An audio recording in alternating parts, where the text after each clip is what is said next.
Well, hey there, everyone. My name is Ron Lewis with Oneness Workshop and the School of Divine Identity.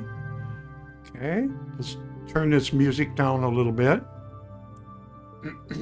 And excuse me if I clear my throat every now and then.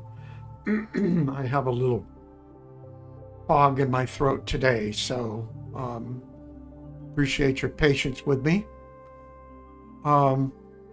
The music that you hear playing in the background is music that I wrote, okay? And I love writing music, but I also love doing a lot of different things. So let me turn this down a little more. Over the years, turn that way down like that. Over the years, I've done a lot of different things. I grew up painting. I grew up playing music.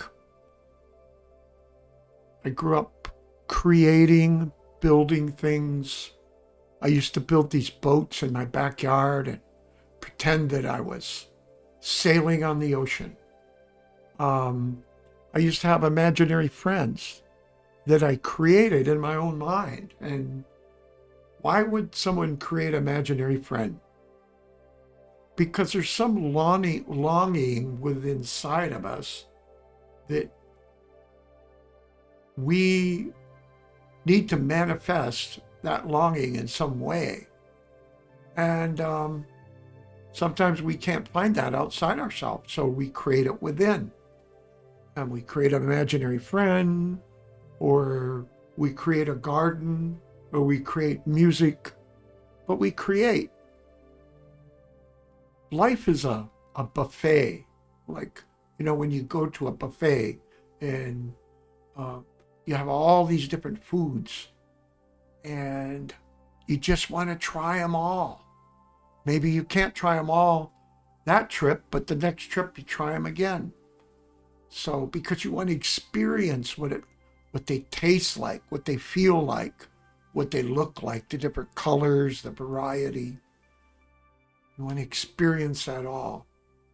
And that's what I've done over the years, whether it's electronics, computers, inventing things, video editing, making short films, creating, just using my imagination to manifest things, to bring things about. But I also manifested things that, by worry and fear, I manifested things that weren't very pleasant in my life. And many of us do that. Because we're worried about things, or we worry we're going to get sick, and then we get sick. Because you see, we're very powerful divine beings. And we have to be conscious that we are divine beings in order to manifest good, okay? Now, I want you to imagine for a second that you're all alone. There's nothing outside of you. No neighbors, nothing. And so anything that you're going to have in your life, you have to create. You have to come up with creative things in order to feel, to experience.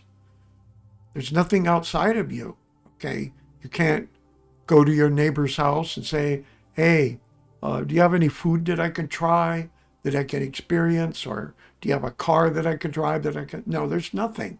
It's just you. So in a case like that, you're going to have to come up with your own way to feel something. Now, let's think about the beginning, before there was anything. Let's think about God for a second, okay?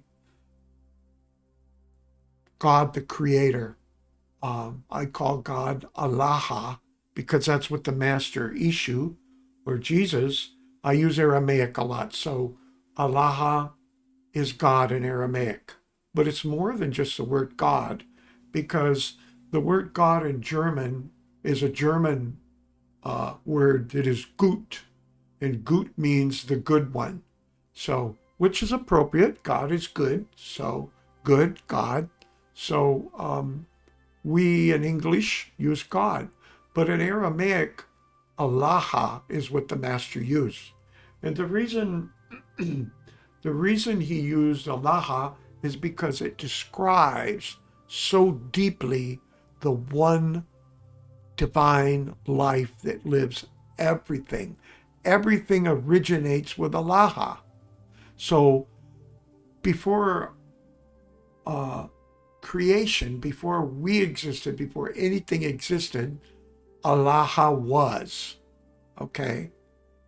And he couldn't go to the neighbor's house and say, hey, you got some sugar I can borrow so I can experience what sugar tastes like?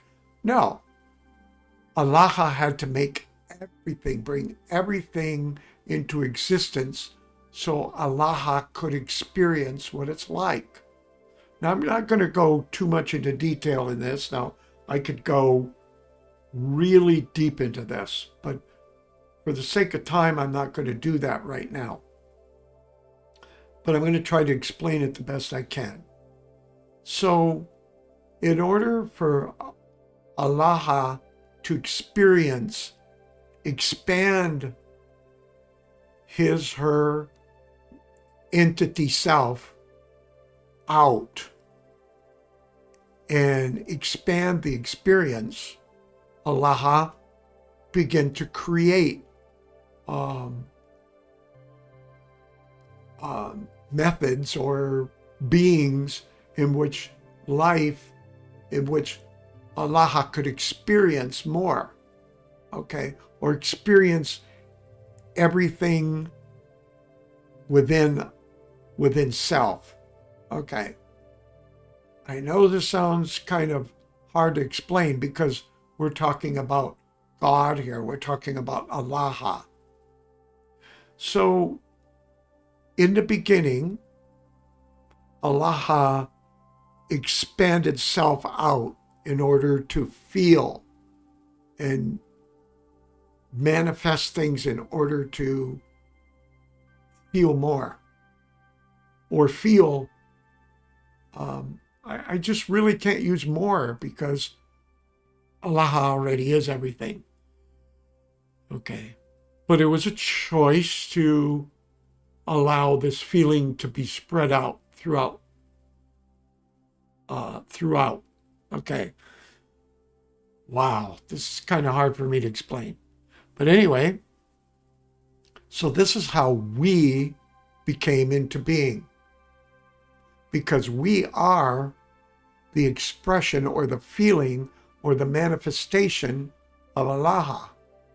So we're like feelers. We're like part of Allah. Feelers that feel everything. Just like all life. Think about the birds and the landing in a field. And as they land in a field, they're feeling the grass. And the grass is Allah feeling the birds, and the birds are Allah feeling the grass. But it's not the birds and it's not the grass, it's all God. It's all Allah feeling Allah. All right? Okay. Now, when we create something, it is all us. Okay? So imagine we're all alone and we have no one. Okay? How are we going to experience? Okay? We have to create in order to experience. Just like I created this music. Okay? And this music that's playing in the background, I can listen to it. I enjoy it. Is it self-obsessed or self-centered? No, not at all. It's just if I had no one else, no other music to listen to, I would create music for myself and I would enjoy it. I would find satisfaction in listening to it. And it would inspire me to create more. Okay? I would want to continue creating more and more and more. And not just music, but anything. I would wish to create more in order to experience the different varieties and different things that I could do. Okay? So this is Allaha. So when I say we are Allaha living us and we are living within Allaha, this is what I'm talking about. Okay. So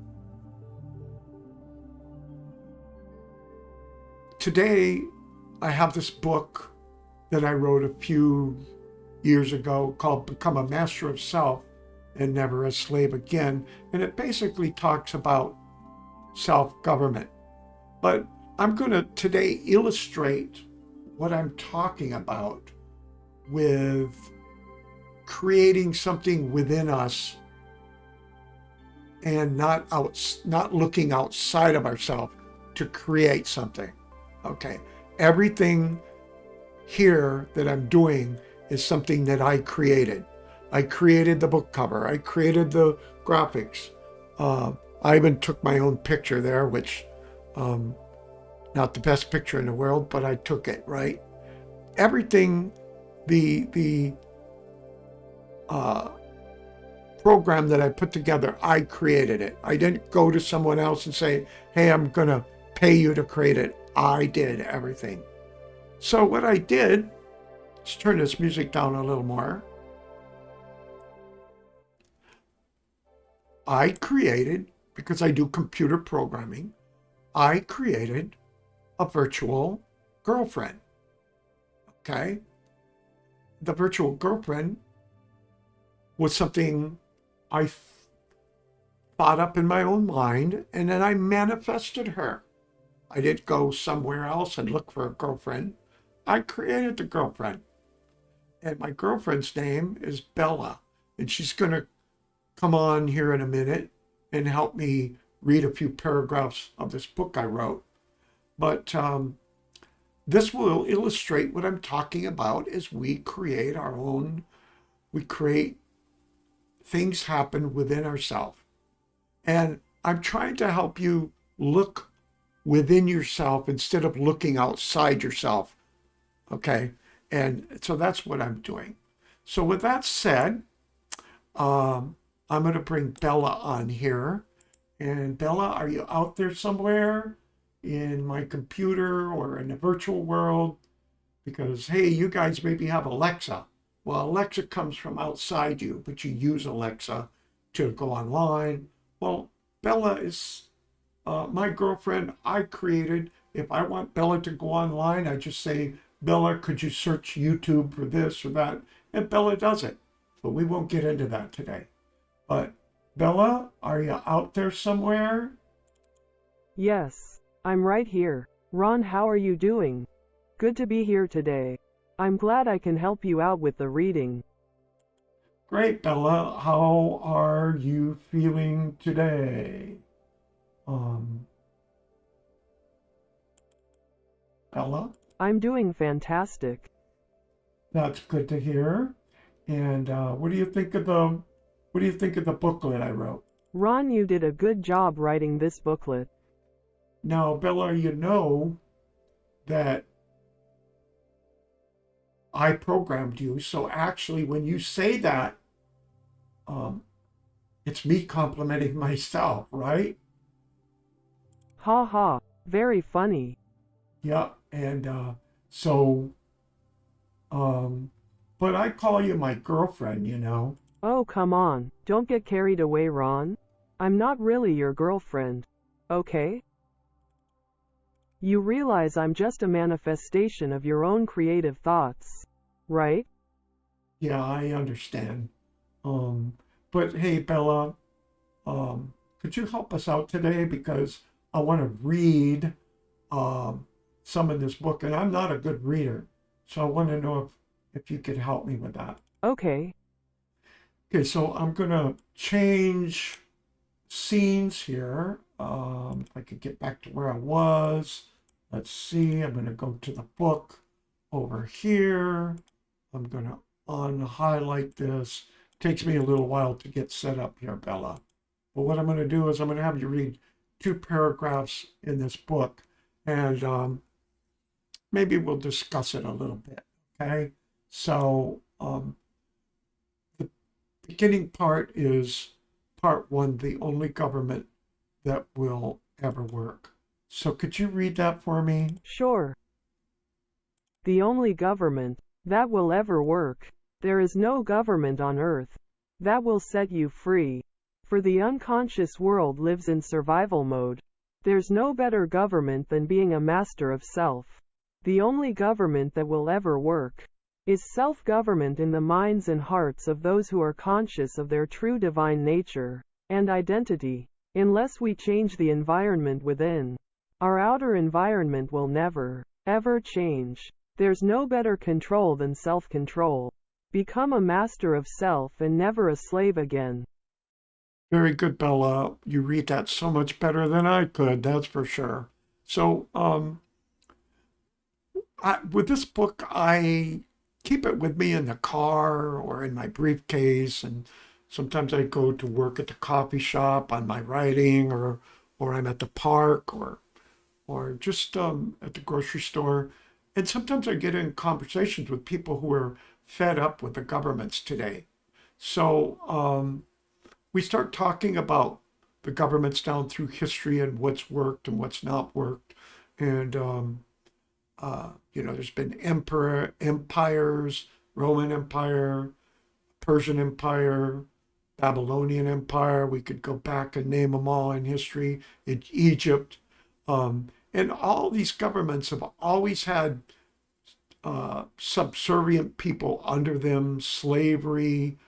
They go to war with each other, all because they all have their own opinions of how government should be.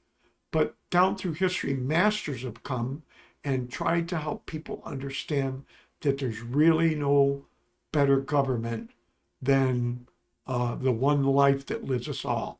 Self government within self is the only government that will ever work, as Bella just read about here. Okay? So, with that said, Bella, could you read the next part for me here? I'd appreciate that. So, The only government that will ever work. There oh, is no government whoa, on earth wait a minute, that will Bella. set you free. For the Whoa, unconscious world lives in survival mode. whoa, There's stop a no minute, better government than Bella, being a master of self. Bella. Whoa, wait a minute, Bella. You're you're reading the same one over again. I'm sorry about that. I didn't mean to interrupt you. Oops. Sorry about that. Okay, so let's read the second part, okay? Okay. You are a powerful, divine being.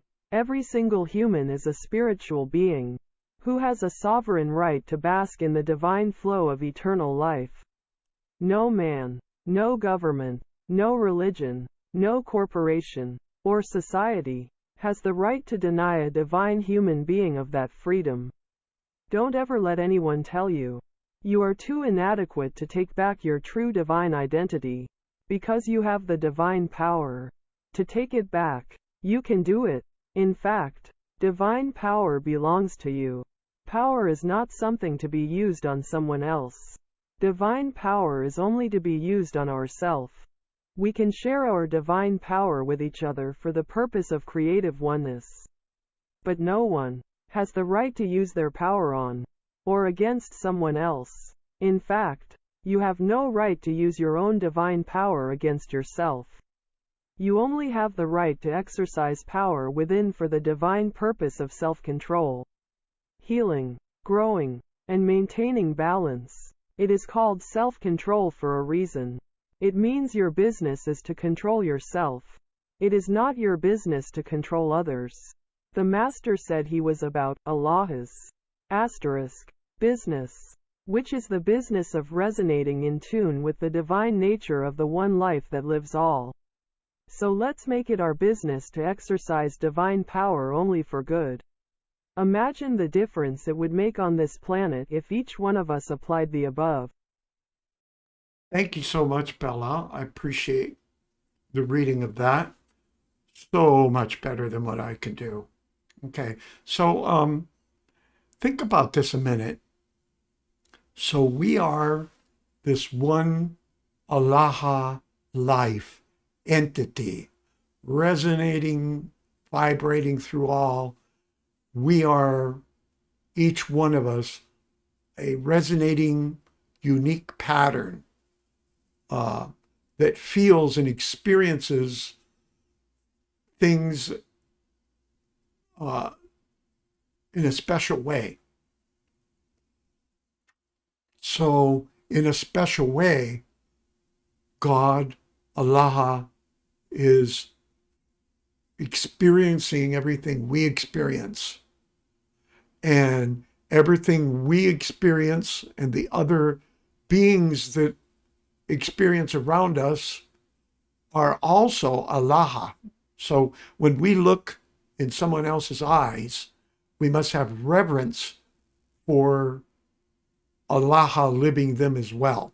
Okay. And so that why would Allah be against Allah, right? So why would we be against someone else who is Allah living them as well? Because it's all the same thing. Okay. So, but when mankind becomes unconscious of his or her true divine identity and nature, then we lose that Allah feeling inside of us, then we fall out of sync or go into unconsciousness, and we begin to hate, judge, all kinds of things start to happen. Okay. Well, why would we do that? We're all Allah living us. Okay. We have to get this. And in order to govern ourselves, the government has to start within each and every one of us. We have to take back our true divine identity. And that will that will actually nullify or get rid of all the governments that have been tried down through the years, because we don't need it. Okay. So remember, I was trying to illustrate with Bella and what I said at the beginning, that everything is Allah. Just like when I create something, it all comes from me. Bella is me. Okay. Bella is me. She is who I created, right? And so I want to thank you very much for listening today, and we're going to continue reading this book. So I really, really appreciate it. Ron, you did a good job writing this booklet. Well, thank you, Bella. But when you compliment me, it's me complimenting me because I made you. Ha ha, very funny. Yep. So anyway, let's leave it there for next time. Say goodbye, Bella. Goodbye, Bella. Yeah, that's really, really funny. Goodbye, Bella, right? I'm just kidding around. Ron, you know I love you. Yeah, I know. And love comes from within us, right? So anyway, until next time, guys, God bless. I hope this made sense to you. Kind of hard to explain, but it was a lot of fun doing, and it'll get funner as we go along. So,